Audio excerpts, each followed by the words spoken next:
تشکر زیاد. در مورد پنجی موضوع گذاشتم در پیام پرزیدنت جمهوری ترکستان مجلس عالی جمهوری ترکستان ارائه گردیده بود. این مسئله ما تهیه و تنظیم نظام‌های هر چیز زودتر گزارش نمودن و القای پنجی رو پیشرفت خواهیم کرد و راهاندازی خواهیم کرد. این مسئله نیز در واخوری شناسایی ما با نمایندگان و راهبران شرکت‌های موبیلی علاقه بررسی گردید. این یک تکنولوژیای نو است در سمت ما.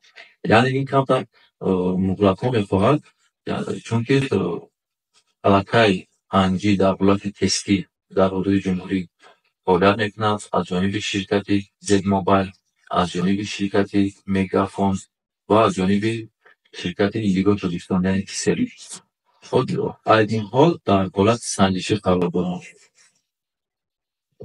بعد پورا آموختن ما همگان می‌دانیم که این نسل نو است، نسل خوب است. یعنی سرعت اینترنت رو نسبت به دیگر نمود علاقه موبیلی به مراتب زیاد می‌گرداند. علاقه سنجش‌های لابراتوری اینها رو تصدیق می‌کنند و ما نقشه می‌کنیم در ارجاعیت با شرکت‌های موبیلی. در اساس نقشه خود مرحله به مرحله منطقه‌ها رو معین می‌کنیم که کدام منطقه‌ها رو تست گذارند. باز تاکید می‌نمایم که علاقه این نقطه در پیام پیشوای ملت قید گردیده است. ما حتما تمام سعی شما رو برای در عمل تطبیق نمودن سخنهای جناب جولی سفربر نماییم. ما می‌دانیم که تکنولوژی رقمی خیلی یک رشد بی‌میلان دارد.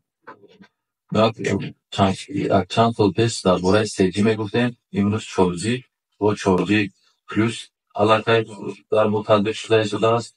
این افزار فراگیری اولیه رو تامین نموده علاقه استاندارد نوی جهانی نسل 5 رفتن شده است.